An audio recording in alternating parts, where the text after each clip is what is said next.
Time we, Bob? Okay. 12:10. Yeah. What's the latest with Devontae? Yeah, we'll see. See how he's feeling by the end of the day. So we'll see where that is by the, got a little bit more time to figure it out. How has Britton looked in practice and return? Yeah, he's done a nice job. Like I said, we'll see where he is by the end of the day. You don't have to make any decisions quite yet. But he's done a nice job. It's nice to get him back out there. Can't stress enough how good of a teammate Britton Covey is, and guys like being around him. So it's nice having him back out there in the mix and interacting with his teammates on the practice field. When he is back, how do you make the decision about who's the punt returner? What factors determine that? Yeah, obviously we'll always do what's best for our football team, what we feel is best for our football team. Coop's done a very, very good job returning the ball in Britton's absence. Britton has done an excellent job, been one of the best guys in the league returning the punts as when he was the punt returner. So good problem to have. We'll factor everything and make the decision that best suits our football team. I guess on the outside and what we know of what goes on with you and your relationship with players, it seems like you're very much a players coach, and that you being able to relate to them that way helps you. But when you find it necessary to kind of dole out punishment or discipline, what factors into you having to kind of go in that direction? What do you factor in? Yeah, we have a standard.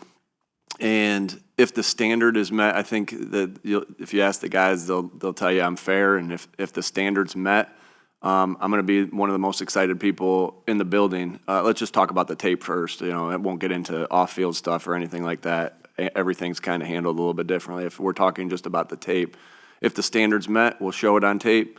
We'll celebrate it, and other guys will learn from it. If the standard's not met, we'll correct it.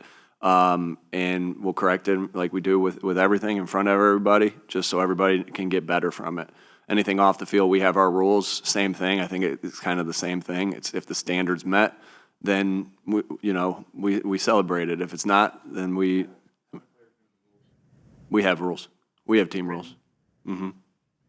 Hey, Nick. About having faith based on results, and you're at a point now in your coaching career where you have guys with built equity. How do you know, in the case of like Jake Elliott now, some other veterans, that you're not putting too much weight on past results, and you're focusing on current results? Yeah, that's a good question. You put faith, you account for everything, just like when you are trying to make decisions on game management things, like everything's accounted for. What is in the future, what currently is happening and what's happened in the past. You see practice every single day. Again, you guys and everybody doesn't get to see the results at practice, right? And so practice, we feel like if you practice average, you're going to play average. If you practice great, you're going to play great.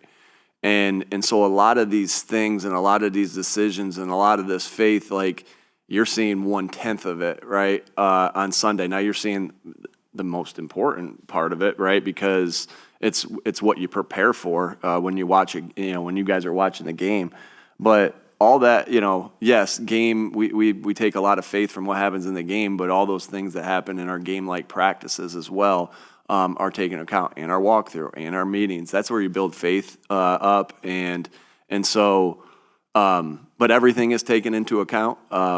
When play's designed for somebody, that play was thought out, very in depth by us as coaches, with the player in mind to be able to run that play, and then it was executed in practice, right? If that doesn't happen, it's rare that something's not executed well in practice, it gets run in a game. So I think that all goes into it.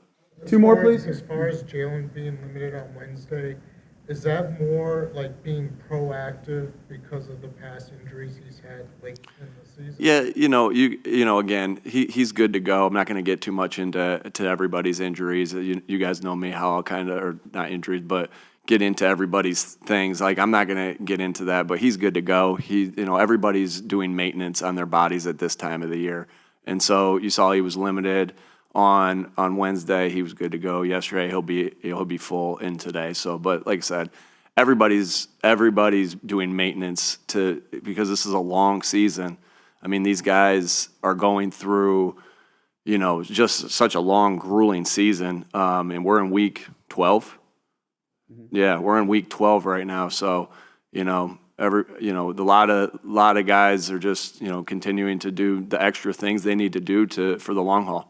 I meant it more from the point of view, like, you know, he's always been a guy who wants to do everything in every practice, no matter if he's hurting or not in the past, and if that's what you guys are doing this year. Yeah, like I said, I'm not going to get too much into that, but yeah, he's good to go, you know, and you guys, like I said yesterday, he was in full, and you guys talked to him and heard from him as well. Nick, if Jahan or Johnny Wilson have to have elevated roles this week, what have you seen that gives you confidence that they're ready for that? Yeah, just the continued getting better every single day. Both of them have made some big plays, you know, in the past couple weeks, right?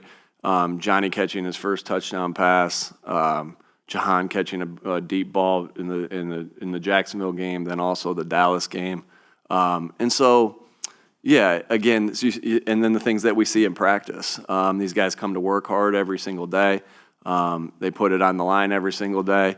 They've had good practices throughout the week, and you know we're excited about their possibilities if they need to go. And then we've had some good experiences with guys this year that have stepped in and contributed, and that's an awesome part of a team. All right, thanks.